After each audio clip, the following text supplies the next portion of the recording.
नमस्कार, आप सभी का एक बार फिर से हार्दिक स्वागत है ट्यूशन की पाठशाला के इस YouTube चैनल के अंदर। मेरा नाम सुमित शर्मा है और मैं आप सभी का ट्यूशन ट्यूटर हूं। आज के इस महा मैराथन क्लास में अपन बात करने जा रहे हैं क्लास 8 सब्जेक्ट मैथमेटिक्स। हिंदी और इंग्लिश दोनों माध्यम में अपना ये लेक्चर रहने वाला है।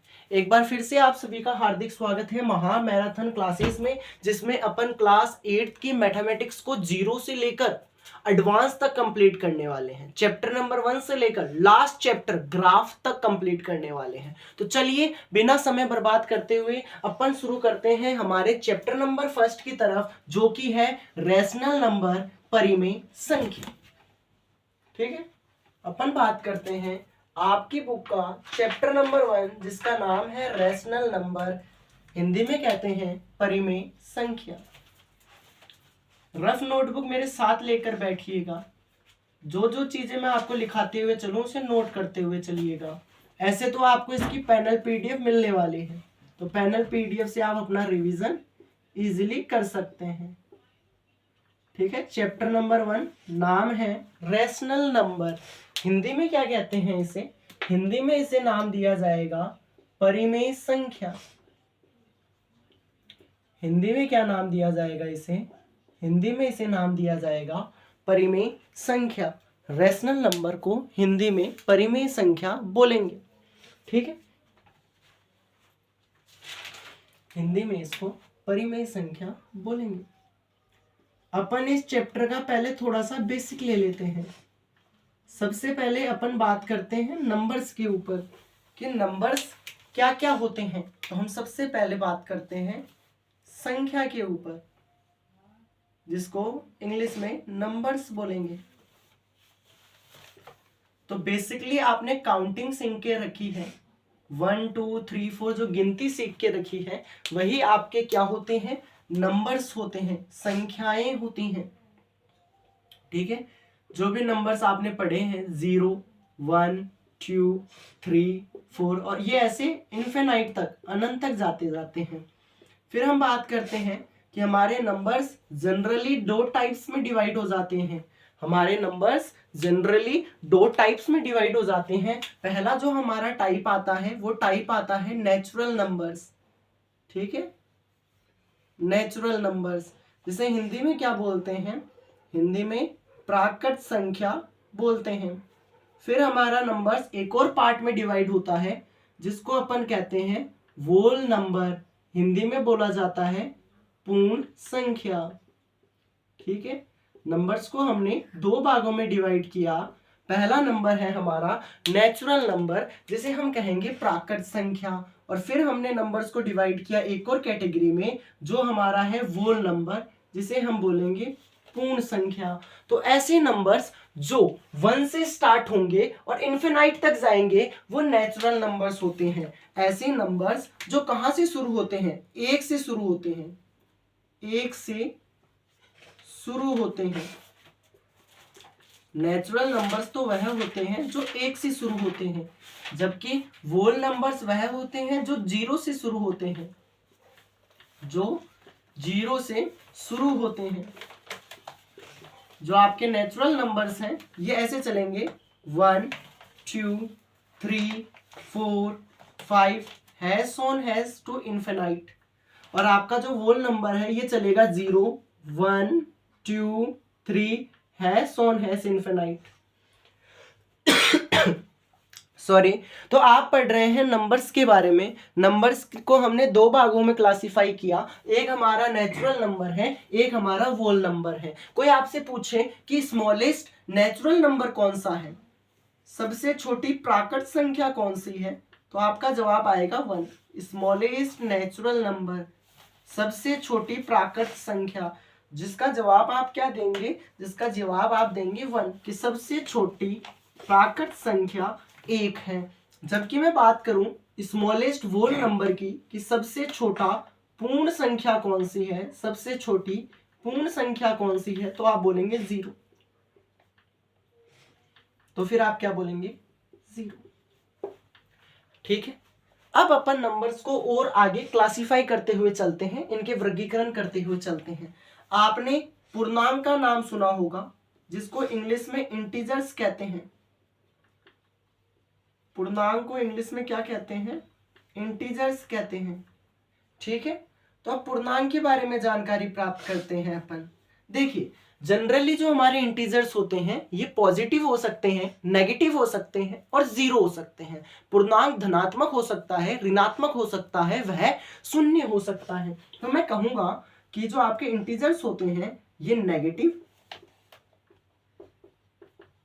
माइनस के, जीरो, पॉजिटिव, प्लस, तीनों के हो सकते हैं। ठीक है, और जनरली इंटीजर्स को अपन नंबर लाइंस में भी रिप्रेजेंट कर सकते हैं। बीचों बीच जो आता है वो जीरो है। जीरो ना तो पॉजिटिव होता है और ना ही नेगेटिव होता है। और जो आपके राइट हैंड की डायरेक्शन है, राइट हैंड जिससे आप लिख रहे हैं, तो जीरो से जो आपका राइट हैंड की तरफ की डायरेक्शन रहेगी वो सारी की सारी वैल्यू पॉजिटिव होगी, और जीरो से जो लेफ्ट हैंड की तरफ जो डायरेक्शन होगी वहां की सारी वैल्यू बेटा आपकी क्या होगी? नेगेटिव होगी। यहां तक आपको बातें समझ में आ रही हैं? फिर आगे अपन बढ़ते हैं ओड नंबर्स के ऊपर। जैसे कि आपने इवन नंबर्स के बारे में जानकारी प्राप्त करी होगी। इवन नंबर्स को हिंदी में सम संख्या कहते हैं। इवन नंबर्स को हिंदी में सम संख्या कहते हैं। और इसी का एक भाई आता है जिसे अपन ओड नंबर्स के नाम से जानते हैं। कौन सा नंबर? ओड नंबर्स, जिसे हिंदी में विषम संख्या बोलते हैं। ठीक है, तो हमने नंबर को और आगे क्लासिफाई किया तो हमें दो नंबर्स और मिल रहे हैं। एक हमारा इवन नंबर है जो कि सम संख्या हिंदी में, एक हमारे पास ओड नंबर है जिसे हिंदी में विषम संख्या कह रहे हैं। इवन को सम संख्या और ओड को विषम संख्या। अब आपके दिमाग में सवाल आ रहा होगा कि इवन नंबर कौन से नंबर्स होते हैं? तो ऐसे नंबर्स जिसके अंदर अपन इजीली 2 का डिवाइड दे सकते हैं। ठीक है, जिसमें अपन इजीली किसका डिवाइड दे सकते हैं? 2 का। इजीली डिवाइडेड बाय 2, आसानी से 2 का भाग चला जाए। और ओड नंबर वह होता है जिसके अंदर इजीली 2 का डिवाइड नहीं जाता है, नॉट डिवाइडेड बाय 2। अगर किसी नंबर में 2 का पूरा पूरा भाग जाता है मतलब वो इवन नंबर है, और ऐसा नंबर जिसके अंदर 2 का भाग नहीं जाता है वह ओड नंबर है। एग्जाम्पल्स की बात करें तो even number 2, 4, 6, 8, 10 hash on hash infinite तक चलता जाता है। जबकि हम ओड नंबर्स की बात करें तो odd numbers 1, 3, 5, 7, 9 hash on hash infinite तक चलता जाता है। सॉरी। तो आपने इन दो नंबर्स के बारे में और जानकारी प्राप्त करी। आगे हम बढ़ते हैं प्राइम नंबर के ऊपर।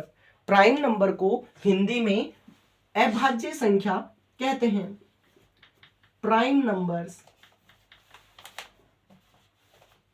नंबर्स को हिंदी में अभाज्य संख्या कहते हैं। प्राइम नंबर्स को हिंदी में अभाज्य संख्या कहते हैं। अब आप थोड़ा सा प्राइम नंबर का कॉन्सेप्ट लपेटे में लीजिएगा। प्राइम नंबर्स ऐसा नंबर जिसमें एक का और खुद का भाग जाता हो।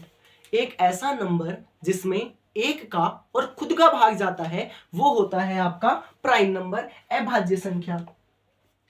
वह संख्याएं जिसमें केवल एक वह स्वयं का भाग जाए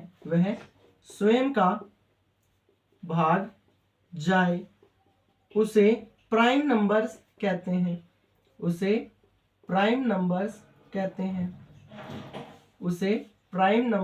कहते हैं।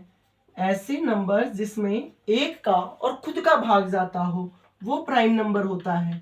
जैसे 2, 3, 5, 7, 11 ऐसे हैश ऑन हैश इन्फिनाइट, ये हमारे अभाज्य संख्याएं हैं। यह हमारे प्राइम नंबर्स हैं। प्राइम नंबर्स वह नंबर्स होते हैं जिसमें जनरली 1 का डिवाइड जाता है और खुद का डिवाइड जाता है। यहां तक आपको चीजें क्लियर हुई? फिर आगे हम प्राइम नंबर के भाई से परिचित आपको करवाते हैं। ठीक है, इतनी सारी चीजें आप अभी नोट कर लीजिए।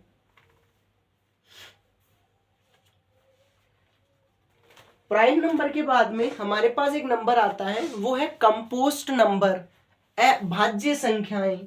अभाज्य के बाद में हमारे पास एक नंबर आता है जिसको हम कहते हैं भाज्य संख्या, कंपाइज्ड नंबर। ठीक है, तो चलिए उसकी तरफ बात कर लेते हैं। आप लोगों ने इतनी सारी चीजें नोट कर ली हैं, तो इसको मैं मिटा देता हूं।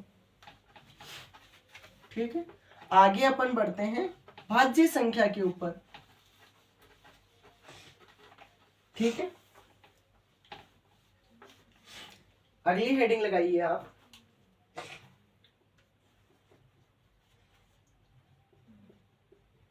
कंपोस्ट नंबर, जिसको हिंदी में भाज्य संख्या बोलेंगे, भाज्य संख्या।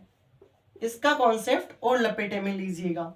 देखो, ऐसे नंबर्स जिसमें जनरली एक का और खुद के अलावा और किसी संख्या का भी डिवाइड जाता हो। इससे पहले मैंने कहा ऐसा नंबर जिसमें केवल और केवल एक का और खुद का भाग जाता है तो वो प्राइम नंबर होता है। सॉरी, ऐसा नंबर जिसमें एक और खुद के अलावा और किसी संख्या का भी भाग जाता हो तो वो आपका भाज्य संख्याएं होती हैं। तो इसके बारे में आप लिखेंगे, वह संख्या जिसमें एक वह स्वयं के अतिरिक्त या अलावा स्वयं के अतिरिक्त किसी अन्य संख्या का भी भाग जाता हो, किसी अन्य संख्या का भी भाग जाता हो, किसी अन्य संख्या का भी भाग जाता हो, तो उसे भाज्य संख्याएं कहते हैं। तो उसे भाज्य संख्याएं कहते हैं। यहां तक आपको चीजें क्लियर हुई कि ऐसे नंबर्स जिसमें एक वह स्वयं के अतिरिक्त और किसी नंबर्स का भी डिवाइड जाए वो आपका कंपोस्ट नंबर, भाज्य संख्याएं होते हैं। यहां तक आपके कोई दिक्कत है? आगे बढ़ जाऊं मैं। अब आप इसके एग्जांपल्स देख लीजिए।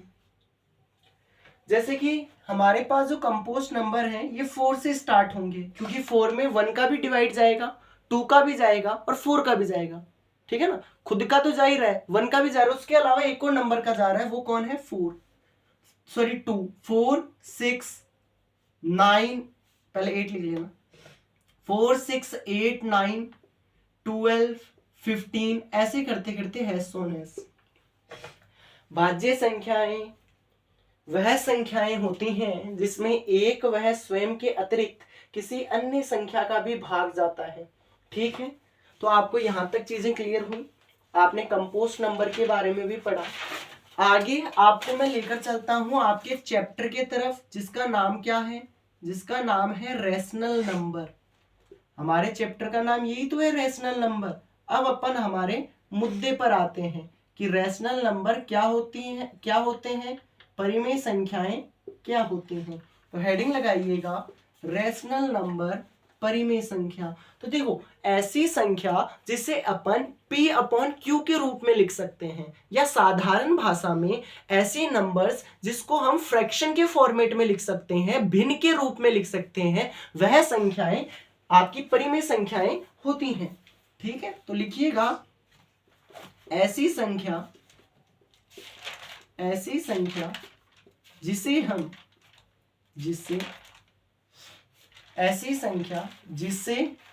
हम P/Q के रूप में लिख सकते हैं, P/Q के रूप में लिख सकते हैं,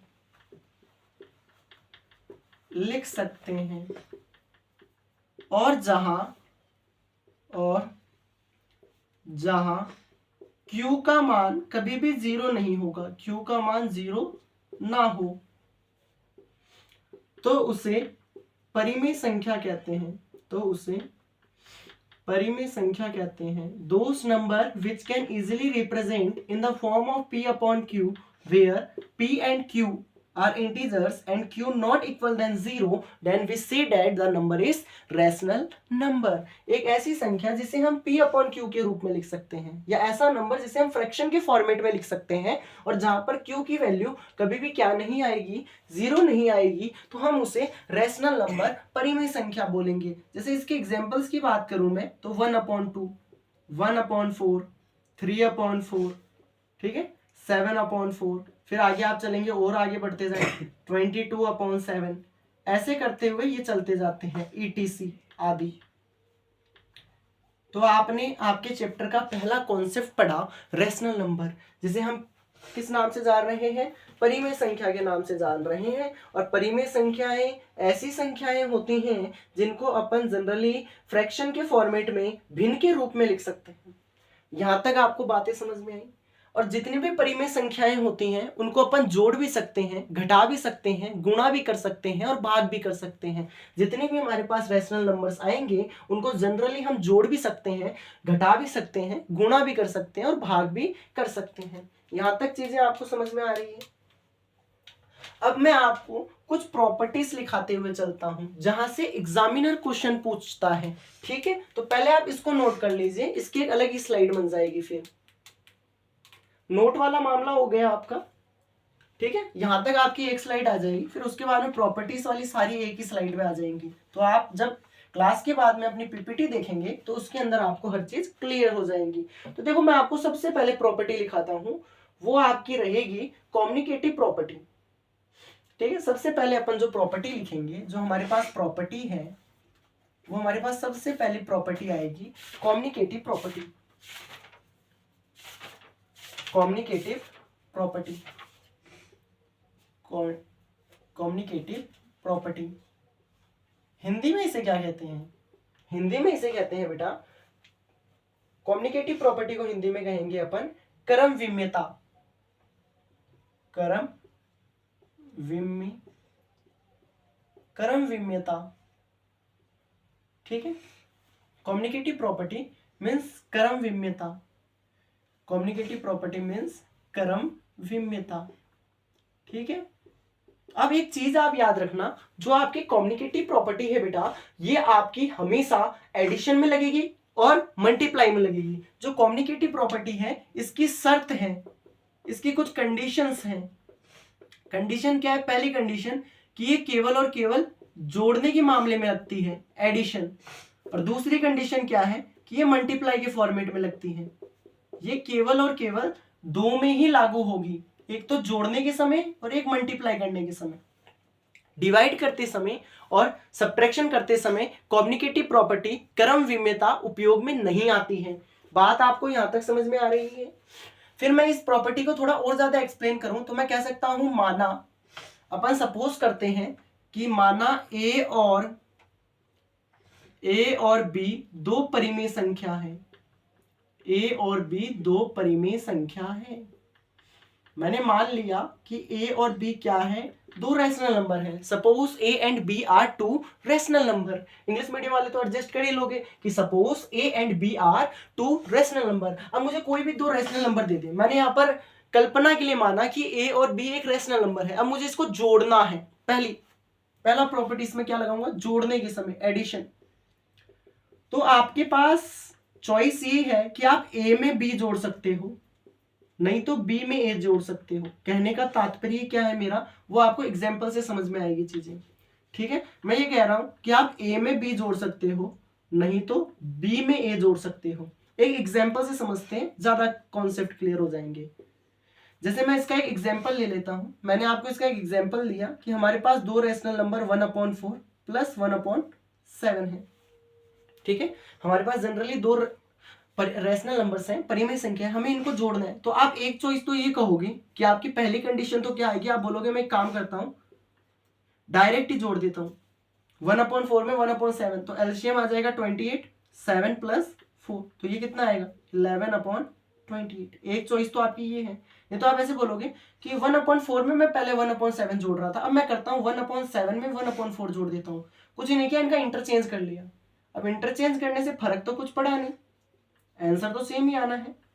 तो इसलिए अपन कभी भी किसी भी रेशनल नंबर को जोड़ते हैं तो वहां पर अपन कौन सी प्रॉपर्टी लगा सकते हैं, कम्युनिकेटिव प्रॉपर्टी लगा सकते हैं। कम्युनिकेटिव प्रॉपर्टी कहती है कि आप क्वेश्चन को कैसे भी सॉल्व करें आपका आंसर हमेशा सेम आएगा, पर कंडीशन है कि आपका क्वेश्चन एडिशन में होना चाहिए, नहीं तो मल्टीप्लाई में होना चाहिए, ठीक है, जोड़ में होना चाहिए, नहीं तो गुणा में होना चाहिए। यहां तक आपको बातें समझ में आई? तो पहला प्रॉपर्टी आपकी क्लियर हो गई है, क्रम विम्यता, commutative property of addition. Next property की तरफ अपन बात करते हैं जो हमारी मल्टीप्लाई की है। सेकेंड प्रॉपर्टी हमारी क्या है, मल्टीप्लाई की है। सेम पैटर्न यहां पर रहेगा कि मैं कहूंगा दो रेशनल नंबर है, उसको चाहे मैं a इंटू बी करूं या b इंटू ए करूं, मेरा आंसर हमेशा सेम आना है। एग्जाम्पल से चीजें ज्यादा समझ में आएंगी, तो एग्जाम्पल वापस लीजिए। 1/4 इंटू 1/7 लगाइए, 1/4 इंटू 1/7 आप डायरेक्ट मल्टीप्लाई करेंगे, ऊपर की गुणा ऊपर करेंगे, नीचे की गुणा नीचे करेंगे तो 1/28 आएगा। या मैं इसका क्रम बदल देता हूं, 1/7 को पहले लिख देता हूं, 1/4 को बाद में, तभी भी कोई फर्क नहीं पड़ना है, ऊपर की मल्टीप्लाई ऊपर, नीचे की मल्टीप्लाई नीचे, answer is your always same. बात समझ में आएगी आपको? तो ये हमारे पास रेशनल नंबर्स की पहली प्रॉपर्टी आई जिसको अपन नाम देते हैं कम्युनिकेटिव प्रॉपर्टी, क्रम विम्यता। आगे अपन बात करते हैं एसोटिव प्रॉपर्टी के ऊपर, सहचार्यता के ऊपर। पहले आप इसको नोट कर लीजिए। पहली प्रॉपर्टी आपने पढ़ी कम्युनिकेटिव प्रॉपर्टी, दो में ही लागू होगी, एडिशन करते समय और मल्टीप्लाई करते समय, डिवाइड में और सब्ट्रैक्शन में इसका कोई रोल नहीं होता है, नोट कर लीजिए। आगे बढ़ जाऊं मैं, आगे अपन बात करते हैं बेटा एसोटिव प्रॉपर्टी के ऊपर, सहचार्यता के ऊपर, ठीक है। अगर आपको दो रेशनल नंबर्स दिए गए हैं तो आप हमेशा कम्युनिकेटिव प्रॉपर्टी लगाएंगे, पर अगर आपको तीन रेशनल नंबर एक साथ दिए हुए हैं तो वहां पर कम्युनिकेटिव प्रॉपर्टी ना लगकर एसोटिव प्रॉपर्टी लगती है, सहचार्यता का नियम लगता है। तो चलिए फिर उसको भी नोट कर लेते हैं। तो लगाइएगा एसोटिव प्रॉपर्टी, हेडिंग लगाइए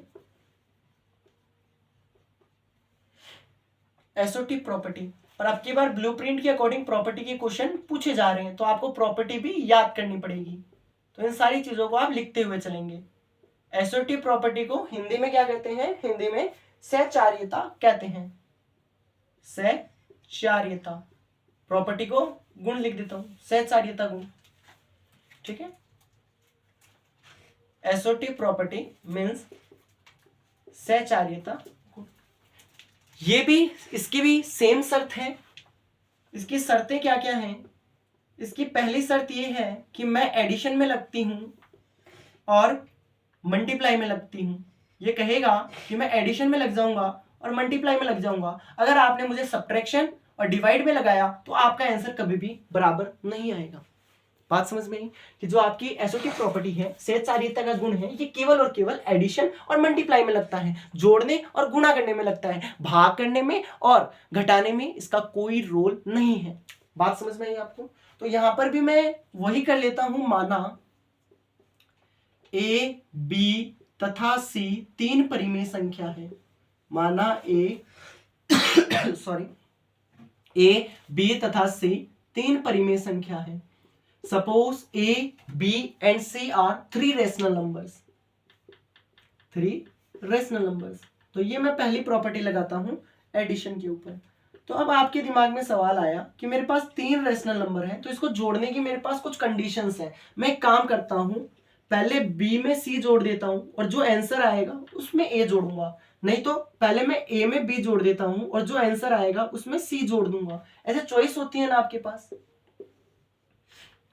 ऐसे चॉइस होती है। आपको मैं तीन नंबर दे दूं तो आप स्टार्टिंग कैसे करोगे? लास्ट वाले दो को जोड़ोगे, जो आंसर आया उसमें फर्स्ट वाला जोड़ दोगे, नहीं तो कैसे कर सकते हो? स्टार्टिंग वाले दो को जोड़ोगे, जो आंसर आया उसमें लास्ट वाला जोड़ सकते हो। इसके भी कुछ एग्जांपल्स लिख लीजिए आप, जैसे 1/4, 1/2 एंड 3/4। तीन रैशनल नंबर है, मैं इसको ऐसे जचा लेता हूं पहले प्लस के फॉर्मेट में। अब मैं एक काम कर रहा हूं, क्या काम कर रहा हूं मैं कि मैं पहले बोल रहा हूं कि मैं b में c जोड़ूंगा, ठीक है। मैं क्या कह रहा हूं कि पहले मैं b में c जोड़ूंगा। तो चलिए फिर कारोबार शुरू करें। 1/4 प्लस एलसीएम 8 आ जाएगा, 4 + 6 हो जाएगा, ठीक है। तो आप इसको जोड़ेंगे तो 1/4 प्लस ये कितना आएगा 10/8 आ जाएगा। इसको जब आप और ज्यादा सॉल्व करोगे तो ये कितना बैठेगा, इसको जब आप और ज्यादा सॉल्व करोगे तो कितना बैठेगा बोलो, इसको आप डिवाइड करेंगे तो 5/4 बैठेगा। तो मैं यहां पर लिख दूं क्या, एक काम करता हूं 1/4 प्लस 10/8, ठीक है, इक्वल चल रहा है। इसके नीचे अब यहां पर जगह की माथा फोड़ी और तो कुछ ही नहीं है, तो यहां पर मैं इसको काट देता हूं तो ये तो 5 टाइम्स कटेगा और ये 4 टाइम्स कटेगा, स्टेप बचाने के लिए एक ही स्टेप में। फिर आप इसका एलसीएम लेंगे तो आपका कितना आएगा 6/4 आ जाएगा। फिर आप उसके तरफ चलें, आप जब इसको जोड़ेंगे तो आपका एलसीएम 8 आएगा और यहाँ पर 6 आ जाएगा, ठीक है। एलसीएम वाला काम आपका है, प्लस में 3/4। अब ये कट रहा है तो आप इसको काटेंगे तो ये आपका कटेगा 3 2 6 4 2 8 प्लस 3/4, जोड़ेंगे तो हमेशा 6/4। तो मैंने कहा कि जब भी आपको कोई भी 3 रैशनल नंबर दे दे और कहे उसको जोड़ो तो आप कैसे भी जोड़ दो, चाहे आप पहले वाले में दूसरा जोड़ो और जो आंसर आ रहा है उसमें तीसरा रैशनल नंबर जोड़ो, या आप दूसरे और तीसरे को पहले जोड़ो और फिर जो आंसर आ रहा है उसमें पहले वाला जोड़ो, आपका आंसर हमेशा सेम आता है। एक बार आप इसको चेक कर लीजिए, थोड़ी सी एलसीएम वाला काम है, जो ये आपका ब्रैकेट खोलने वाला काम है, एडिशन सब्ट्रैक्शन वाला, वो आप कर सकते हैं, ठीक है। उसके अंदर मेरे अंदाज तक आपकी कोई दिक्कत नहीं होगी। यहां तक आपकी चीजें क्लियर हैं। अब ये की यही प्रॉपर्टी मैं कहां लगा देता हूं, मैं ये की यही प्रॉपर्टी लगा देता हूं मल्टीप्लाई में। ये की यही प्रॉपर्टी कहां लगा देता हूं मैं, मल्टीप्लाई में, MULTIPLY, मल्टीप्लाई, गुणा में। तो वहां पर भी यही कंडीशन है कि पहले मैं बी को सी से गुणा करा दूं और उसमें जो आंसर आए उसको ए से गुणा कराऊं, या ए को बी से गुणा करा दूं और जो आंसर आए उसको किससे गुणा कराऊं, सी से। क्वेश्चन अपन यही रखते हैं वापस, क्वेश्चन हमारे पास यही है 1/4, 1/2 एंड 3/4। मैंने कहा मैं दूसरे और तीसरे को पहले गुणा कराऊंगा तो करा दीजिए, ऊपर की गुणा ऊपर, नीचे की गुणा नीचे, तो 1/4 गुणा 3/8, ऊपर की गुणा ऊपर, नीचे की गुणा नीचे, तो 3/8 चौक 32। फिर मैं कहता हूं नहीं, मैं पहले में दूसरा का गुणा कराऊंगा और जो आंसर आएगा उसमें तीसरे की गुणा कराऊंगा, तो यहां पर ऊपर की गुणा ऊपर, नीचे की गुणा नीचे, मींस 1/8 इंटू 3/4, तभी भी आंसर कितना आएगा 8 4 32, तो 3/32 आ जाएगा। तो मैंने कहा कि आपको कोई भी रैशनल नंबर दे दे, 3 रैशनल नंबर दे दे, आपकी मर्जी पड़े वैसे जोड़ो या मर्जी पड़े वैसे गुणा करो, आपका आंसर सेम आता है। और वो हमारी प्रॉपर्टी कौन सी हो जाती है, एसोटिव प्रॉपर्टी हो जाती है, सहचार्यता का गुण हो जाता है। नोट कर लीजिए, कोई दिक्कत हो तो मुझे बताइए। 2 प्रॉपर्टीज आपने देखी, एक तो आपकी कम्युनिकेटिव प्रॉपर्टी है और एक आपकी एसोटिव प्रॉपर्टी है। यहां तक किसी की कोई दिक्कत हो तो बताइएगा। Anyone has any doubt? नहीं है तो फिर अपन आगे बढ़ जाते हैं, आगे अपने सिलसिले को चालू रखते हैं। चलिए, फिर आपने प्रॉपर्टीज पढ़ ली, अब मैं आपको एक चीज और समझाता हूं, ठीक है। यहां तक आपका हो गया, स्क्रीनशॉट लेने वाले स्क्रीनशॉट ले लीजिएगा। अब आगे बढ़ते हैं। आगे मैं आपके पास 2 चीजों का रोल बताता हूं, भूमिका बताता हूं, ठीक है। 2 चीजों का क्या बताता हूं, रोल बताता हूं, उनकी भूमिका बताता हूं। तो पहला आप लिखेंगे रोल ऑफ जीरो। पहला क्या लिखेंगे, रोल ऑफ जीरो, जीरो की भूमिका, शून्य की भूमिका, ऐसे लिख लेना, शून्य की भूमिका, रोल ऑफ जीरो, शून्य की भूमिका। ये ऐसे कहता है कि आप किसी भी नंबर में 0 ऐड कर दो, कोई भी नंबर है आप उसमें 0 ऐड कर दो, आपका आंसर हमेशा क्या आएगा, सेम आएगा। कोई भी रैशनल नंबर ले लो, उसमें आप 0 ऐड कर दो, उसका आंसर हमेशा क्या आएगा, वह नंबर खुद आएगा, ठीक है।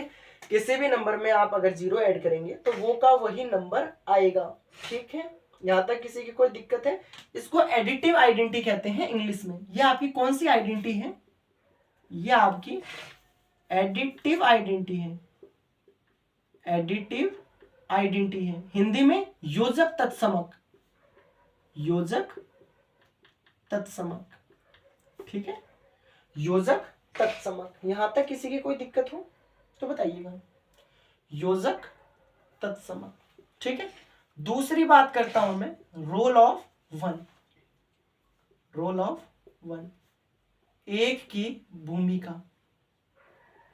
एक की भूमिका, आप किसी भी नंबर में एक का गुणा कराएंगे, आप किसी भी नंबर में एक का गुणा कराएंगे तो वही नंबर आपको वापस मिलेगा।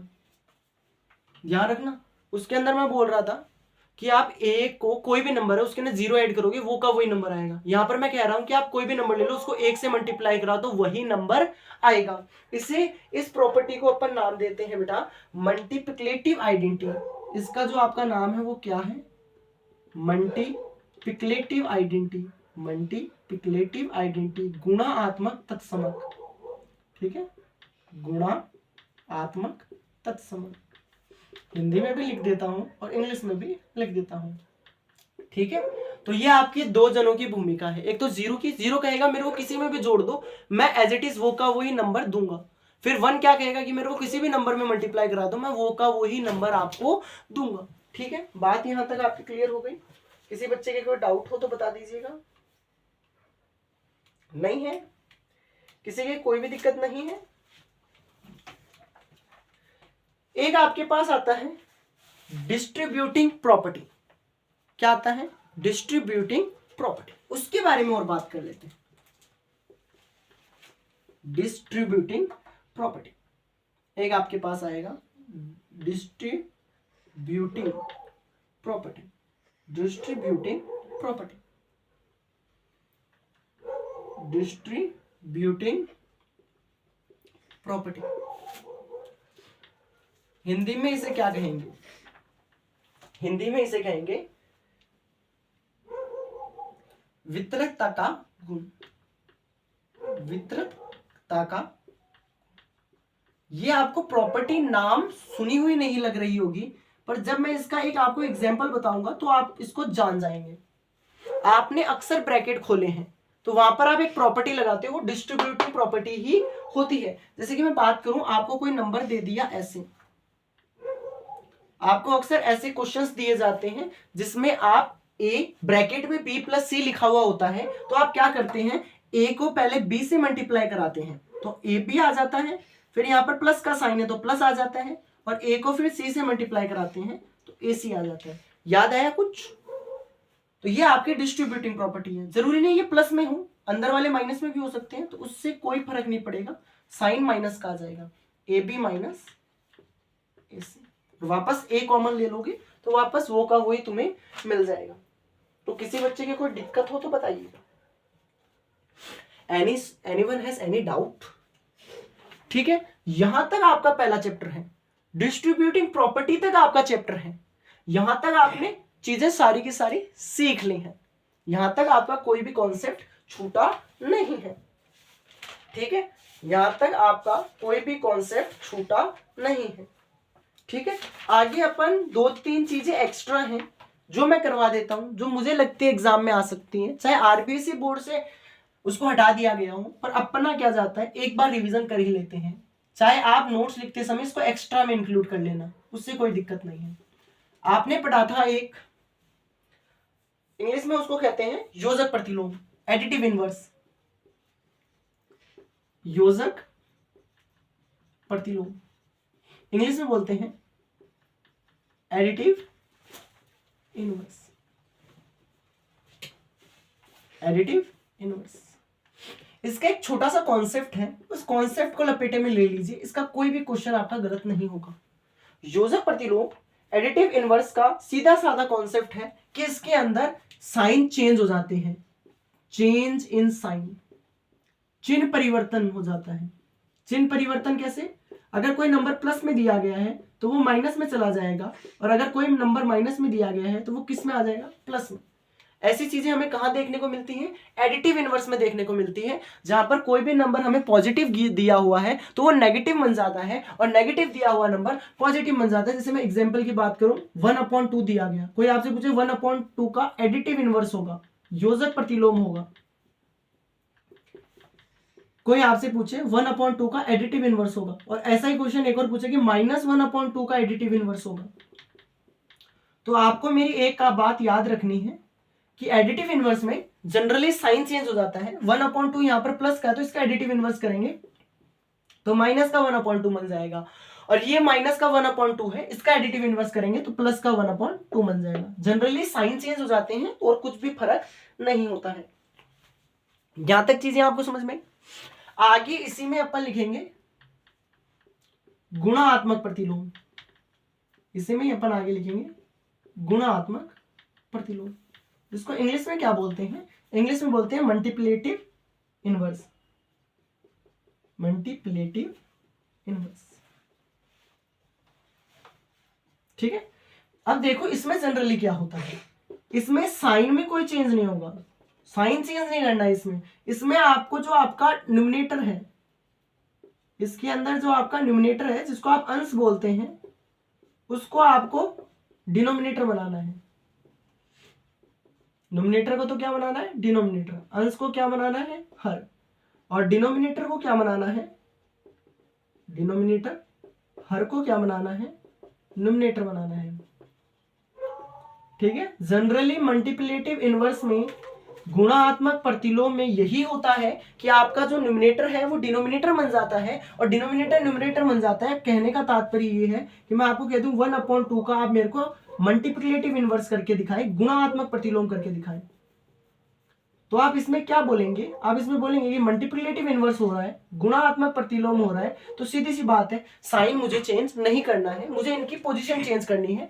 जो न्यूमरेटर पहले ऊपर बैठा था उसको नीचे गिरो और जो नीचे बैठा था उसको ऊपर लेकर आ जाओ। तो 1/2 का मल्टीप्लिकेटिव इनवर्स क्या होगा, 2/1 होगा, या मैं कह सकता हूं 2 ही होगा। यहां तक आपकी बातें समझ में आई? किसी भी बच्चे की कोई दिक्कत? तो बेटा आपका जो ये पहला चैप्टर है ये थ्योरेटिकल मामले में कंप्लीट हो जाता है। अब अपन इस चैप्टर से रिलेटेड कुछ क्वेश्चंस करेंगे, फिर अपन इस चैप्टर को कंप्लीट मानेंगे, थ्योरी प्लस क्वेश्चंस करेंगे। अभी आपने इस चैप्टर की पूरी थ्योरी पढ़ ली है, इस चैप्टर में यहां से अलावा कोई क्वेश्चन नहीं बनने वाला है, तो यहां तक आपकी थ्योरी कंप्लीट है। आप इसको नोट कर लीजिए, स्क्रीनशॉट लेने वाले स्क्रीनशॉट ले लीजिए। ठीक है, आगे बढ़ जाऊं मैं, आगे अपन बात करेंगे इसके क्वेश्चंस के ऊपर। चलिए फिर आगे बढ़ते हैं, इससे आगे कुछ क्वेश्चंस प्रैक्टिस कर लेते हैं। ठीक है, एक दो क्वेश्चन सॉल्व कर लेते हैं, फिर अपन सेकंड चैप्टर की तरफ बढ़ेंगे। ठीक है, कुछ कुछ चैप्टर्स में थ्योरी ज्यादा है और कुछ कुछ में क्वेश्चंस ज्यादा है। जिसमें थ्योरी ज्यादा है उसके थ्योरी में टाइम लगाएंगे, जिसमें क्वेश्चन ज्यादा है उसके क्वेश्चंस में टाइम लगाएंगे। ठीक है, तो आपको मैं इसका एक क्वेश्चन करवाता हूं, डिस्ट्रीब्यूटिंग वाला ही क्वेश्चन करेंगे, वितरण वाला जिसमें अपन अलग अलग कर रहे थे वैसा ही करेंगे। ठीक है, तो चलिएगा फिर क्वेश्चंस लिखिएगा मेरे साथ। इसका अपन क्वेश्चन नंबर 1 ट्राई करते हैं। ठीक है, बुक का नहीं है ये मेरे मन से बना रहा हूं मैं। Find the value of,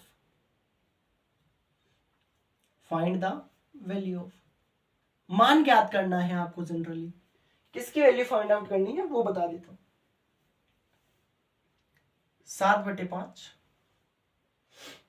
7/5 into में -3/12 कोष्टक बंद, प्लस 7/5 गुणा 5/12। चलिए, क्वेश्चन दिया हुआ है, आपको इसकी वैल्यू फाइंड आउट करनी है। इसको करने के हमारे पास दो मेथड हैं। पहला मेथड आप लगा रहे होंगे, जो आप मेथड लगा रहे हैं वो वाला मैं पहले लगा देता हूं, फिर मैं मेरे वाला बताता हूं। आपका दिमाग चला होगा कि मैं काम करता हूं, ऊपर की गुणा ऊपर, नीचे की गुणा नीचे कर देता हूं। तो आपने इसको किया होगा -21/60, फिर यहां पर प्लस का साइन, यहां पर भी आपने ऐसे किया होगा, ऊपर की गुणा ऊपर, नीचे की गुणा नीचे, मीन्स 35/60।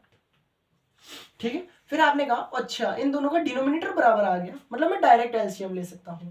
तो आप जब इसका डायरेक्ट एलसीएम लेंगे तो 60 माइनस का 21 प्लस का 35, प्लस की संख्या बड़ी है तो ये बात फिक्स है कि आंसर भी पॉजिटिव आएगा, तो 14/60 आएगा मेरे अंदाज तक। और आप इसको 2 की टेबल से डिवाइड करेंगे तो 7/30 आएगा।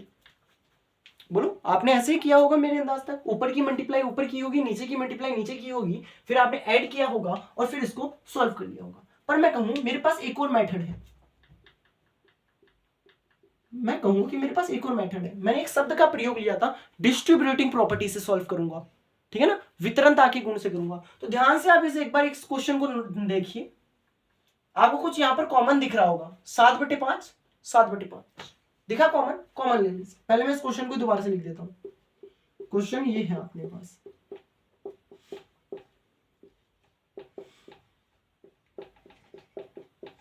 हमारे पास क्वेश्चन ये है, इसमें 7/5 और 7/5 कॉमन आ रहा है, तो मैं कॉमन ले लेता हूं। तो फिर बचेगा क्या, बचेगा माइनस का 3/12 प्लस का 5/, और जब आप इसको खोलेंगे तो वापस वो का वही आएगा, चाहे आप चेक कर लीजिए, अभी अभी आपने डिस्ट्रीब्यूटिव प्रॉपर्टी पढ़ी है। फिर आपको कुछ नहीं करना, ब्रैकेट सॉल्व करना है बोर्ड मास के अकॉर्डिंग। तो यहां पर 12 - 3 + 5, आंसर पॉजिटिव आएगा क्योंकि बड़ी वाली संख्या पॉजिटिव है। तो 7/5 × 2/12 मीन्स 7/5 × 2 और 12 कट जाएगा, 1/6 मीन्स 7/30। चाहे आप ऐसे सॉल्व कीजिए, चाहे आप ऐसे सॉल्व कीजिए, आपका आंसर दोनों कंडीशन में सेम आएगा, ये गारंटी है, ठीक है। चाहे आप डिस्ट्रीब्यूटिंग लगाकर कीजिए या विदाउट डिस्ट्रीब्यूटिंग कीजिए, आपका आंसर हमेशा सेम आएगा। यहां तक किसी की कोई दिक्कत? पहला क्वेश्चन तो आपका ये करवा दिया मैंने, फाइंड द वैल्यू वाला, ठीक है, अक्सर आएगा, तो आप इसको ऐसे सॉल्व कर सकते हैं। फिर आगे तो आपके सिंपल सिंपल क्वेश्चंस है बुक के, जो आपकी प्रॉपर्टीज आपने पढ़ी है उनसे हो जाएंगे, ठीक है। कुछ ऐसा क्वेश्चन था अलग, उसको मैंने करवा दिया।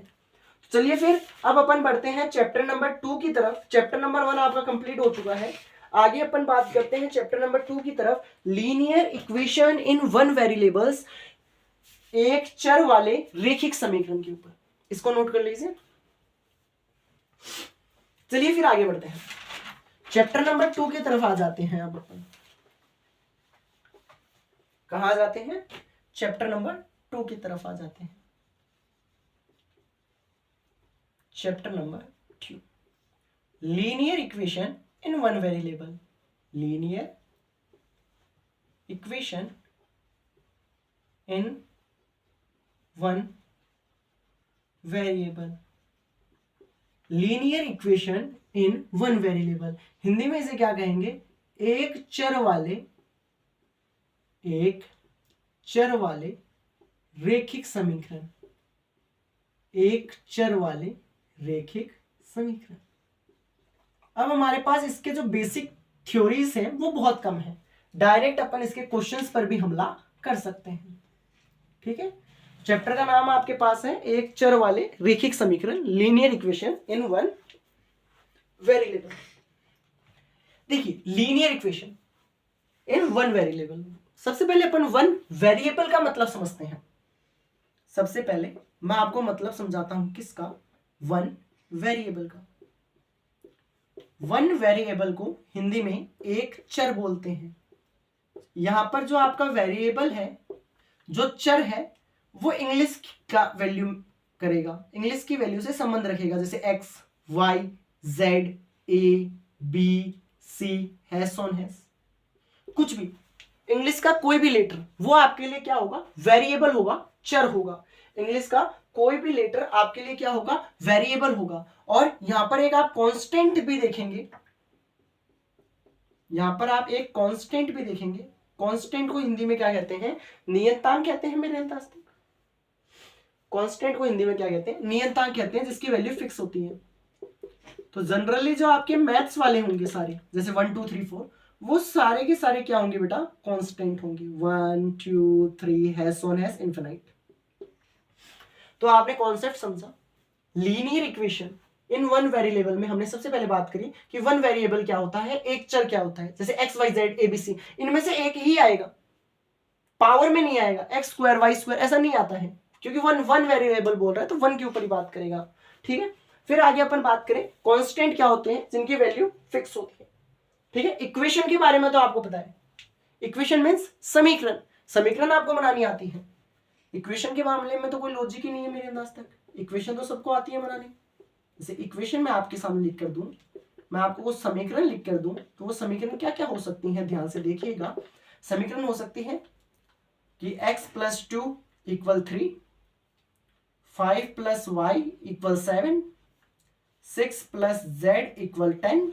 तो ये हमारी क्या है, इक्वेशन सॉरी। और इन सबके ना वेरिएबल कितने हैं, एक एक है, इसलिए कौन सी इक्वेशन है, लीनियर इक्वेशन है। कौन सी इक्वेशन है, लीनियर इक्वेशन है। अगर इस एक्स वाई की पावर में कुछ आ जाए तो मैं कह दूंगा ये लीनियर इक्वेशन नहीं है। ठीक है, यहां तक आपको कोई भी चीज में डाउट हो तो बताइएगा, यहां तक किसी की कोई भी दिक्कत नहीं। तो इस चैप्टर का बेटा इतना ही थ्योरेटिकल मामला है, आगे अपन क्वेश्चंस के ऊपर वार कर सकते हैं। तो इसको मैं डिवाइडेशन कर देता हूं और क्वेश्चंस की तरफ आ जाते हैं direct. Question number 1, solve the flowing equation. Solve the flowing equation. Solve the flowing equation. पहले अपन इजी इक्वेशन लेते हुए चलेंगे, फिर अपन हार्ड की तरफ भी आएंगे। तो पहले मैं आपकी इजी इक्वेशन ले लेता हूं। जैसे कि मेरा पहला क्वेश्चन रहेगा x माइनस 2 इक्वल 7। फिर मेरा दूसरा क्वेश्चन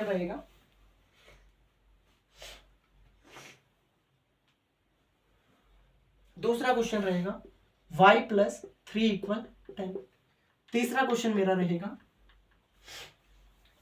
6 इक्वल z प्लस 2।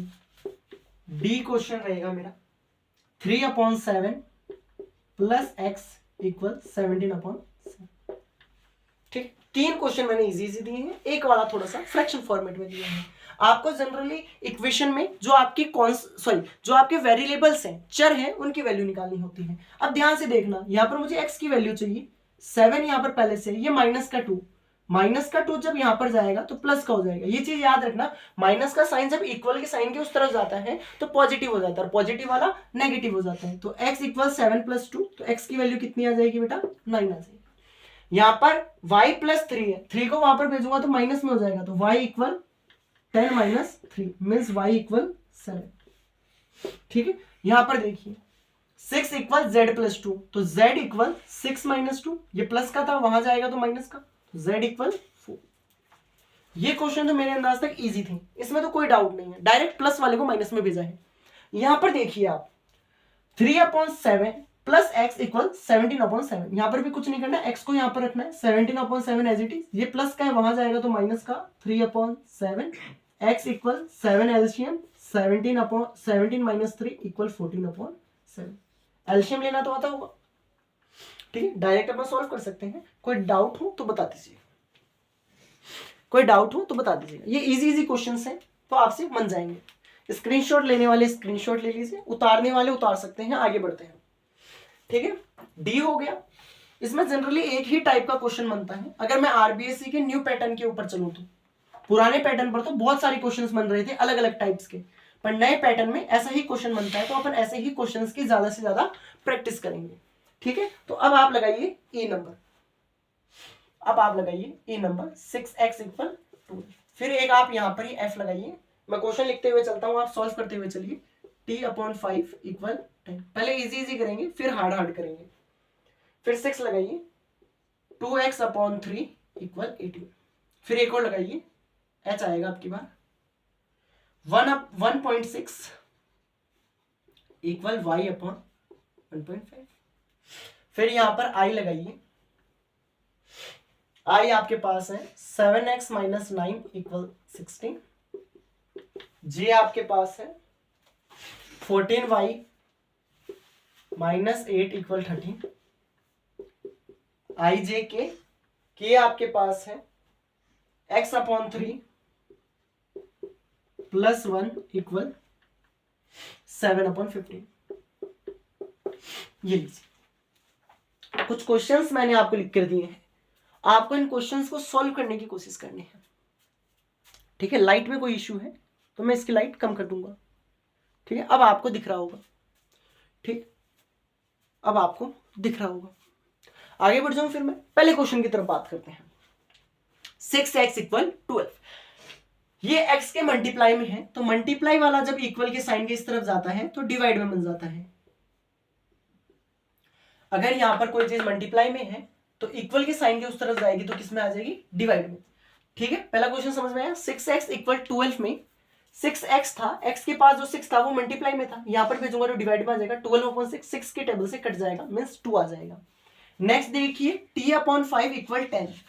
तो यहाँ पर ये डिवाइड में है, मल्टीप्लाई वाला जब डिवाइड में जा सकता है तो डिवाइड वाला मल्टीप्लाई में आ सकता है, तो ये यहाँ पर चला जाएगा। t equal 10 into 5 means t equal 15। बात समझ में आई? तो याद रखना पॉजिटिव वाला नेगेटिव हो सकता है, नेगेटिव वाला पॉजिटिव हो सकता है, मल्टीप्लाई वाला डिवाइड में जा सकता है, डिवाइड वाला मल्टीप्लाई में जा सकता है, बराबर के साइन के उस तरफ। ठीक है, यहां पर देखिए 2x इक्वल 3 इक्वल 18, तो 2x इक्वल 18 इंटू 3। ठीक है, यहां पर 2x x के मल्टीप्लाई में 2 यहां आ जाएगा डिवाइड में। क्या मैं इस 2 से 9 को काट सकता हूं? तो आप बोलेंगे बिल्कुल काट सकते हो 9 बार। तो 9 इंटू 3 कितना आ जाएगा? 27। तो x की वैल्यू कितनी निकल कर आ गई आपके पास? 27 निकल कर आ गई। ध्यान से देखिएगा 2x अपॉन 3 इक्वल 18 है, यहाँ पर ये डिवाइड में था, यहाँ पर भेज दूंगा मल्टीप्लाई में, ये मल्टीप्लाई में यहाँ आएगा डिवाइड में, 2 से 18 कट जाएगा 9 टाइम्स, 9 इंटू 3 27। यहाँ पर 1 अपॉन 5 y के डिवाइड में है, वहां पर भेजूंगा तो मल्टीप्लाई में हो जाएगा। अब 1.6 इंटू 1.5 डायरेक्ट मल्टीप्लाई कर सकते हैं आप इसको, कोई ज्यादा मैथ हार्ड नहीं है, डायरेक्ट मल्टीप्लाई कर दीजिए, आंसर आ जाएगा इसका 2.4। ठीक है, 1.6 को जब आप 1.5 से मल्टीप्लाई करेंगे तो आपका आंसर कितना आएगा? 2.4। करके दिखाऊं? देखिए 1.6 इंटू 1.5, पहले आप जो नॉर्मल मल्टीप्लाई करते हैं वैसे कीजिए। 6 5 जा 30, कैरी 3, हासिल 3, 5 एकम 5, 3 हासिल 8, गुणा 6 एकम 6 और 1 एकम 1, जोड़ दीजिए 0 14 1 कैरी 2। ठीक है, ध्यान से देखो दो नंबर, पॉइंट का इस तरफ एक, पॉइंट का इस तरफ एक, तो आप दो नंबर छोड़कर पॉइंट लगाएं तो कितना बैठेगा? 2.4 या 2.40। बात तो एक ही है, तो मल्टीप्लाई आप ऐसे कर सकते हैं। इसमें देखो ये माइनस का 9 है, वहां जाएगा तो प्लस का 9 हो जाएगा, तो 7x इक्वल 25 हो जाएगा मेरे अंदाज तक, और x इक्वल कितना आ जाएगा? 25/7। यहाँ पर भी आप छोड़ सकते हैं और आगे सॉल्व करना चाहें तो आगे भी सॉल्व कर सकते हैं। जनरली -9 को वहां पर भेज दिया, पॉजिटिव हो गया, 16 और 9 25 हो जाएगा, 7x इक्वल 25 और यहाँ पर x के मल्टीप्लाई में 7 है, वहां पर divide. Next question 14y equal 13 plus 8। 13 plus 8 कितना हो जाएगा? 21। y इक्वल 21 अपॉन 14, 7 की टेबल से कट जाएगा 3/2, तो y की वैल्यू 3/2। सिंपल क्वेश्चन है, स्पीड तो ज्यादा नहीं है, ये बता दीजिएगा। ठीक है, ऐसे तो अपन महामैराथन क्लास ले रहे हैं तो स्पीड तो इतनी रखनी पड़ेगी। नेक्स्ट क्वेश्चन की तरफ बात कर लेते हैं। x upon 3 plus 1 equal 7/15। पहले इस 1 को वहां पर भेज दो आप, x upon 3 equal 7/15 minus 1, LCM ले लीजिए इसका, x अपॉन 3 इक्वल 7 माइनस 15/15। तो x अपॉन 3 इक्वल ये कितना आएगा? माइनस का 8/15, ये डिवाइड में वहां भेज दो मल्टीप्लाई में, तो x इक्वल माइनस का 8/15 इंटू 3, जिसके नीचे कोई नहीं होता उसके नीचे 1, 3 से 15 कट जाएगा 5 टाइम्स, x इक्वल कितना आ जाएगा? माइनस का 8/5। ध्यान से देखिए, कोई दिक्कत हो तो बताइए। मैंने जनरली कुछ ही नहीं किया, प्लस 1 को वहां पर भेज दिया, नेगेटिव हो गया, नेगेटिव हो गया, और 7/15 माइनस 1 का एलसीएम लूंगा तो 7 माइनस 15/15, 7 में से 15 जाएगा, माइनस का 8 बच जाएगा, माइनस का 8/15। ठीक है, यहाँ पर ये डिवाइड में, वहां जाएगा मल्टीप्लाई में, 3 से 15 कट जाएगा 5 टाइम्स, तो माइनस 8/5 आ जाएगा। स्क्रीनशॉट लेने वाले स्क्रीनशॉट ले सकते हैं, स्क्रीनशॉट लेने वाले स्क्रीनशॉट ले सकते हैं, और लिखने वाले बच्चे लिख सकते हैं। आगे बढ़ जाऊं मैं, चलिए फिर आगे बढ़ते हैं अपन। के तक आ गए, अब आगे बढ़ेंगे एल की तरफ। के तक आ गए अपन, अब आगे बढ़ते हैं एल की तरफ। अब मैं थोड़ा थोड़ा लेवल हाई लेते हुए चलता हूं। जैसे कि हमारे पास एल में क्वेश्चन है आपके लिए 5x plus 9 equal 5 plus 3x। L के बाद में आता है एम, तो एम में मेरे पास आपके लिए है 8x plus 4 equal 3x minus 1 plus 7। N में मेरे पास आपके लिए है x equal 4/5 x plus 10। O मेरे पास आपके लिए है 2y plus 5/3 equal 26/3 minus Y. MNO P मेरे पास आपके लिए है 2x/3 plus 1 equal 7x/15 plus 3।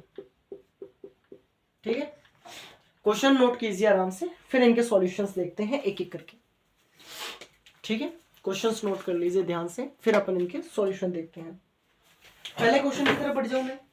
पहला क्वेश्चन है 5x + 9 = 5 + 3x। तो x वाले को पास में लेकर आ जाओ। जब भी ऐसा हो ना जहां पर आपको एक जना दो बार दिख रहा है तो उसको पास पास लेकर आओ, उसके साथ दोस्ती करो। तो यहाँ पर ये प्लस का 3 है, यहाँ 5x के पास जाएगा तो माइनस का हो जाएगा। 5 था, ये प्लस का 9 है, वहां जाएगा तो माइनस का हो जाएगा। तो ये 2x हो जाएगा और 5 में से 9 जाएगा तो माइनस का 4 हो जाएगा। x इक्वल -4/2 मीन्स माइनस का 2। बात समझ में आई क्या आपको? किसी की कोई दिक्कत है? दिक्कत है तो बताइएगा। नेक्स्ट क्वेश्चन, इसके अंदर आपको पहले ब्रैकेट खोलना पड़ेगा। इसमें आपको सबसे पहले ब्रैकेट खोलना पड़ेगा। मैं थोड़ा सा जगह इसको नीचे एडजस्ट करता हूं। n x equal 4/5 x plus 10। ठीक है, देखो ये क्वेश्चन है, इसमें आपको पहले ब्रैकेट खोलना पड़ेगा। तो 8x + 4 डिस्ट्रीब्यूटिंग प्रॉपर्टी लगा दीजिए। 3 पहले x के साथ मल्टीप्लाई होगा 3x, 3 -1 के साथ मल्टीप्लाई होगा तो -3 प्लस 7। ध्यान से सुनना, ये -3 प्लस का 7 कितना बन जाएगा? प्लस का 4 बन जाएगा। 8x + 4 = 3x + 4। यहां पर ये प्लस का 3x है, वहां जाएगा तो माइनस का 8x - 3x = 4 - 4। 4 यहाँ पर प्लस का, वहां जाएगा माइनस का। 5x = 0, तो x इक्वल भी कितना आ जाएगा? 0। क्योंकि आप किसी भी नंबर के अंदर सॉरी 0 के अंदर आप किसी भी नंबर का डिवाइड देंगे तो आंसर आपका 0 ही आना है। ये 0/5 हो जाएगा, मीन्स आंसर कितना आएगा आपका? 0 आएगा। आंसर कितना आएगा आपका? 0 आएगा। Anyone has any doubt? Next, x equal 4/5 x plus 10। Next question को देखने से पहले स्टार्टिंग वाले दोनों पर एक बार आप चेक कर लीजिए कि कोई सा आपका छूटा तो नहीं है। आगे बढ़ जाऊं मैं। नेक्स्ट क्वेश्चन, ये ऐसा क्वेश्चन है जिसके नीचे कोई नहीं होता, उसके नीचे एक मान लेने का। मल्टीप्लाई में है ये दोनों, 4/5 x प्लस 10 मल्टीप्लाई में, इसको इसके साथ, इसको इसके साथ। x equal 4x plus 10/5। Distributing property लगाइए। पहले तो ये डिवाइड में, यहां पर मल्टीप्लाई में आ जाएगा, फिर डिस्ट्रीब्यूटिंग प्रॉपर्टी लगाओगे तो 4x प्लस 40। 4x यहां से वहां जाएगा तो 5x minus 4x equal 40। x equal कितना आ जाएगा? 40 आ जाएगा। x इक्वल कितना आ जाएगा बेटा? 40 आ जाएगा। ध्यान से देखिए आप क्वेश्चंस को, कोई दिक्कत हो तो बताइए। आगे बढ़ जाओ, क्वेश्चन नंबर नेक्स्ट ओ की तरफ। यहां पर आप एक काम कीजिए, जनरली जो एक जैसे उनको पास पास लेकर आइए। तो आप बोलेंगे y का पड़ोसी y पास आ गया, ये दोनों पास आ गए तो 2y + y 3y हो जाएगा। एलसीएम लोगे 3, 26 - 5 मीन्स 21/3 मीन्स 7 कट जाएगा। y इक्वल कितना आ जाएगा? 7/3 आ जाएगा। y इक्वल कितना आ जाएगा बेटा? 7/3 आ जाएगा। y इक्वल कितना आ जाएगा? 7/3 आ जाएगा। ठीक है, नेक्स्ट क्वेश्चन, ये थोड़ा सा यहां से रफ करके नीचे लिख देता हूं। 2x/3 + 1 = 7x/15 + 3। ठीक है, चलिए फिर तो यहां पर पहले x को पास में लेकर आओ। 2x/3 - 7x/15 = 3 - 1। ये यहां पर आ गया, वो वहां पर चला गया। एलसीएम ले लो इसका एलसीएम ले लीजिए आप। इसका एलसीएम कितना पड़ेगा आपके? 45। 30x - 21 = 2 और इससे घटाओगे तो 9x/45 = 2, x/5 = 2 means x = 10। Calculation वाला पार्ट जो रहता है वो मैं मेरे माइंड में ही कर लेता हूं, पर आपको समझा देंगे। ठीक है, पर आपको बता देंगे कि मैंने कैसे किया है। ध्यान से सुनना, मैंने x वाले को x के पास लेकर आया। पड़ोसी पास आएंगे तभी तो बातें करेंगे, पास लेकर आइए। 3 1 यहाँ पर प्लस का था, वहां जाएगा तो नेगेटिव। 3 में से 1 घटाओगे 2, इसका एलसीएम ले लिया। एलसीएम लेना तो आप एलसीएम ऐसे लोगे, 9x/45 आ गया। अब देखो ये 9 से कट रहा है, ऊपर वाला तो 1 बार, नीचे वाला 5 बार, ये डिवाइड में, वहां जाएगा मल्टीप्लाई में, सॉल्व हो गया। कोई दिक्कत? किसी बच्चे के कोई डाउट? पी तक हो गई। अब ओ में चलते हैं, सॉरी पी हो गया, क्यू में चलते हैं। ठीक है, क्यू में चलते हैं। चलिए फिर क्यू की तरफ बढ़ जाते हैं। क्यू आपके पास है, बड़ा सुंदर सा एक क्वेश्चन ले रहा हूं, लेंदी भी रहेगा। n/2 minus 3n/4 plus 5n/6 equal 20। पहले इसी को ही करेंगे, बढ़िया क्वेश्चन है।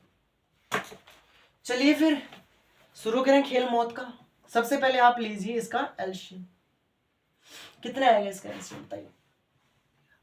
या आप इसमें एक काम कर सकते हैं, आप इसमें काम क्या कर सकते हैं कि जोड़ा बना सकते हैं, 2 के जोड़े बना लीजिए। पर उससे अच्छा काम क्या रहेगा, आप इन सबका एक बार एलसीएम ही ले लीजिए।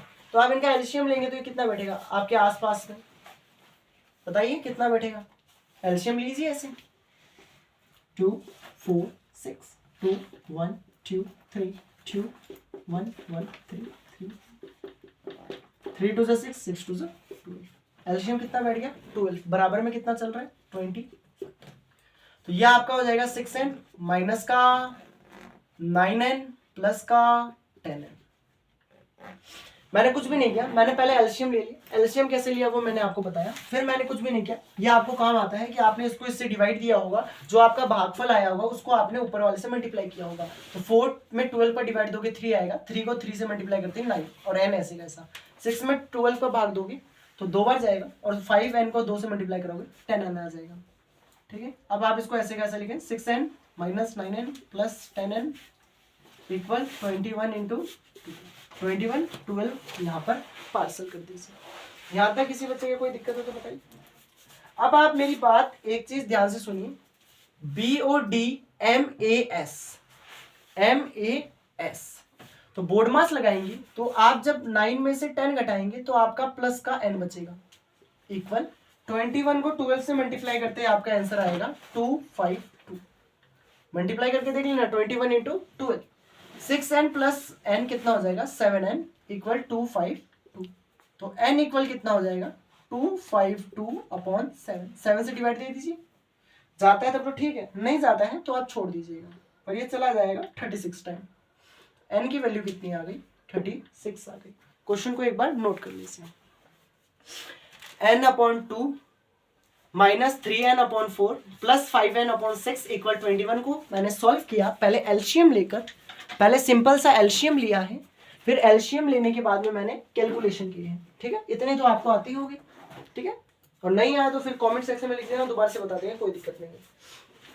अब इसी के साथ क्यू आ गया, तो आर को क्यों भूलना, आर को भी बुला लेता हूं। x minus 5/3 equal x minus 3/5। x minus 5/3 और x माइनस 3/5 डिवाइड में, पहले मल्टीप्लाई में भेज दो, तो ये 5 इसके मल्टीप्लाई में जाएगा, ये 3 इसके मल्टीप्लाई में जाएगा। बात समझ में? फिर ब्रैकेट ओपन कीजिए डिस्ट्रीब्यूटिंग प्रॉपर्टी से, पहले 5 किसके पास, x के पास, तो 5x minus 25 equal 3x minus 9।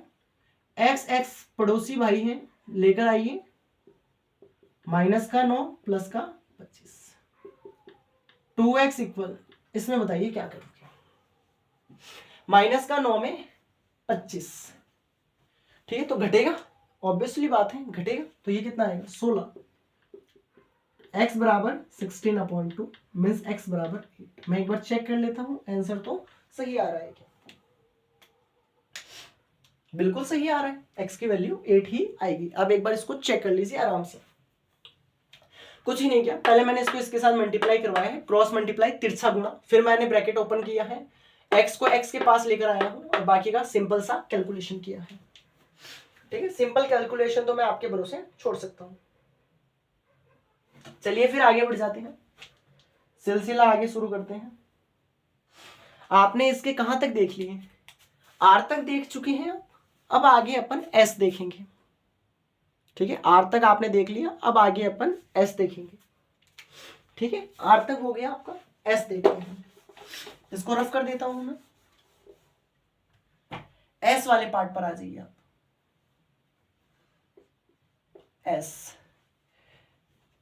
S वाला क्वेश्चन मेरे अंदाज तक आपको बहुत बार परेशान करता होगा।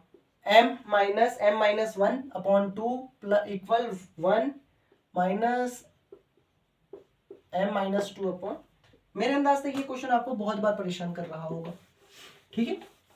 तो इस क्वेश्चन को भी सॉल्व करते हैं। सबसे पहले जो भाई भाई हैं उनको पास पास लेकर आते हैं, मतलब m वाले को पास पास। ध्यान से एक बात सुनना, ये माइनस का था, यहां आएगा तो प्लस का हो जाएगा। एलसीएम इसका 6 ही आएगा, तो 6m माइनस का 3m-1 प्लस का 2m-2। अब एलसीएम लेने वाला खेल तो आपका है, एलसीएम लेना आपका काम है, ठीक है। अब देखो आप, अब ये 6 डिवाइड में है, वहां जाएगा तो मल्टीप्लाई में हो जाएगा, तो 6m माइनस का 3m, अब देखो ब्रैकेट खुल रहा है, माइनस का 3m, माइनस माइनस प्लस, तो प्लस का 3 प्लस 2m और प्लस माइनस माइनस, तो माइनस का 4 इक्वल 6। ध्यान से देखना आप, ये वाला कितना बैठेगा, बताइए कितना बैठेगा। जब आप 6m में से 3m घटाएंगे तो आपके अकॉर्डिंग कितना बैठेगा, ठीक है। उससे पहले मैं एक काम करता हूं, माइनस का 4 प्लस का 3, तो माइनस का 1 आ जाएगा। इसको मैं ऐसे कैसे लिख देता हूं, 6m minus 3m plus 2m minus 1 equal 6। तो ये 6m minus 3m plus 2m equal 6 plus 1 मतलब 7। 6 प्लस 1 कितना आ जाएगा आपको, 7 आ जाएगा क्या, 6 प्लस 1 कितना आ जाएगा, 7 आ जाएगा। जब आप यहां पर 3m में से 2m घटाएंगे तो माइनस का m आएगा इक्वल 7, और 6m में से जब आप m घटाएंगे तो आपके पास 5m आएगा इक्वल 7, और m की वैल्यू कितनी आ जाएगी, 7/5 आ जाएगी। ऐसे तो यहां पर भी स्टेप कम कर सकते थे अपन, ठीक है। 6m में से 3m घटा देता, 3m बचता, 3m में 2m जोड़ देता, 5m हो जाता। इतना बड़ा कैलकुलेशन करने की जरूरत ही नहीं पड़ती अपन को कहीं पर, ठीक है। नोट कीजिए, इजी सा मामला है, आराम की जिंदगी है, ठीक है ना। क्वेश्चन एकदम स्मूथली हो रहे हैं, मतलब आराम की जिंदगी है। यहाँ तक कोई दिक्कत की बात है आपकी, किसी क्वेश्चन में कोई डाउट हो तो बताइएगा, नहीं है तो फिर अपन आगे बढ़ सकते हैं, ठीक है। यहाँ तक मेरे अंदाज तक आपके कोई भी समस्या नहीं रहेगी। आगे अपन कुछ और क्वेश्चंस के ऊपर प्रैक्टिस कर लेते हैं, जैसे कि 0 पॉइंट, चलो इसको मैं एक नई स्लाइड पर ही लूंगा। एस PQRS एक टी ले लो, इजी सा, जो यहाँ पर आ जाए, अपनी स्लाइड की स्लाइड बन जाए पूरी। 3t-3 इक्वल 5 2t प्लस, देखो क्वेश्चन भी टी चल रहा है और इस इक्वेशन में भी टी आया है। पहले ब्रैकेट खोलेंगे तो 3t माइनस 9, 3 को t से तो 3t और 3 को माइनस 3 से माइनस 9, 5 को 2 से 10t प्लस का 5, t को t के पास लेकर आए तो माइनस 9 माइनस 5, ये यहाँ पर चला गया, और 10t माइनस का 3t, तो ये माइनस माइनस प्लस हो जाएगा, तो माइनस का 14 इक्वल 70, t इक्वल माइनस का 14/7 मतलब कि माइनस का 2। इजी सा था, जल्दी जल्दी हो गया। ब्रैकेट ओपन किया, इंटरचेंजिंग मामला, बाकी का आपका बैठ गया। किसी की कोई दिक्कत हो तो बताइए, किसी की कोई दिक्कत नहीं है, दोनों क्वेश्चन नोट कर लीजिए। एस टी यू की तरफ बढ़ जाते हैं, यू की तरफ बढ़ जाते हैं, एस टी हो गया। अब आपका यू वाला क्वेश्चन मुझे काफी अच्छा लग रहा है, इसलिए करवा देता हूं। 0.25 4f minus 3, 0.25 4 minus 3 equal 0.05 10f minus 3, 0.25 bracket में 4f माइनस 3 इक्वल 0.05 ब्रैकेट में 10f माइनस 3, ठीक है। ये सेकंड चैप्टर का लास्ट क्वेश्चन है, सेकंड चैप्टर यहां पर कंप्लीट हो जाएगा, लास्ट है ये एकदम, ठीक है। तो इसको एकदम शिद्दत से करना, ठीक है ना। क्लास लंबी होगी मुझे भी पता है, पर आप इस क्वेश्चन को एक बार शिद्दत से करना, ठीक है ना, एकदम शिद्दत से करना। इसको मैं थोड़ा सा ब्राइटनेस कम कर देता हूं, जिससे तुम्हें क्वेश्चन तो दिखे कम से कम, ठीक है। चलो फिर ब्रैकेट ओपन कर लो, मेन खेल तो ब्रैकेट का है। 0.25 को 4 से मल्टीप्लाई कराते ही 1f माइनस 0.25 को 3 से मल्टीप्लाई कराते ही 0.75 इक्वल 0.05 को जब 10 से मल्टीप्लाई कराओगे तो 0.55 बचेगा, और जब आप इसको इसके साथ गुणा कराएंगे तो ये कितना बचेगा बोलो? 0.15 बचेगा क्या? बताइए। 0.05 को आपको 3 से मल्टीप्लाई करवाना है ना, मैंने क्वेश्चन गलत लिख दिया दिखता है, यहाँ पर 9 आएगा, यहाँ पर 9 आएगा। अगर आपके अपन टेक्स्ट बुक के अकॉर्डिंग चलेंगे तो यहाँ पर 9 आएगा। तो 0.05 को जब आप इससे मल्टीप्लाई कराएंगे तो 0.45 आएगा। मल्टीप्लाई करा के दिखाओ। 0.25 को 4 से कीजिए, 0.25 को 4 से कीजिए तो 4 5 20, 2 आसे 4 2 8, 2 10.1 तो 1.00 मीन्स 1f लिख सकता हूँ। 0.25 को 3 से करवाइए तो 5 3 15, 5 3 15, 1 हासिल, 3 दूनी 6 और 1 7.0 तो ये 0.75। ऐसे ही आप जब 0.05 को 10 से गुणा करवाएंगे तो 000 इंटू 500 2 पॉइंट छोड़कर लगाना है तो लगाइए 2 पॉइंट छोड़कर, तो 0.05 लिख सकते हैं। और 0.05 को जब आप किससे मल्टीप्लाई करवाएंगे 9 से, तो ये मेरे अंदाज तक 0.45 ही बैठेगा डायरेक्ट। ठीक है, मल्टीप्लाई तो कर ही सकते हो यार, 8th क्लास में हो, थोड़ी तो स्पीड बना ही सकता हूं मैं। ठीक है, अब आपको क्या करना है, f को f के पास लेकर आना है। तो 1f minus 0.5f equal minus का 0.45 प्लस का 0.75, तो ये तो 0.5f हो जाएगा। जब आप 0.75 से माइनस का 0.45 घटाएंगे तो 0.30 आएगा प्लस का, तो 0.30 f इक्वल 0.30 अपॉन 0.50 लिख सकता हूं मैं, कोई दिक्कत तो है नहीं। पॉइंट से पॉइंट उड़ा दीजिए तो क्या बचा आपके पास 30/50, 0 से 0 उड़ा दीजिए मीन्स 3/5, ज्यादा सॉल्व करेंगे तो 0.6, f की वैल्यू 0.6। ठीक है बेटा, यहां तक आपके कोई दिक्कत है तो बताइए। ठीक है, चलिए फिर इतना ही करते हैं। जैसे कि आपने कहा था एक साथ पूरा का पूरा कोर्स नहीं करवाना है अपन को, मैराथन सीरीज तो ऐसे ही चलेंगी आपकी कि अपन धीरे धीरे करेंगे, फर्स्ट से लेकर लास्ट तक करेंगे, वो बात अभी भी सही है। पर आज की क्लास में अपन 2 ही चैप्टर करेंगे, इसके आगे वाली क्लास जो अगले दिन आएगी उसमें अपन चैप्टर नंबर 3 के ऊपर बात करेंगे। ठीक है, जो आपका क्या है, अंडरस्टैंडिंग क्वाड्रिलेटरल चतुर्भुजों की समझ। ठीक है, वीडियो अच्छा लगा हो तो वीडियो को लाइक कीजिएगा, अपने दोस्तों को ज्यादा से ज्यादा शेयर कीजिएगा और कमेंट में जरूर बताइएगा कि आज की क्लास आपको कैसे लगी। धन्यवाद।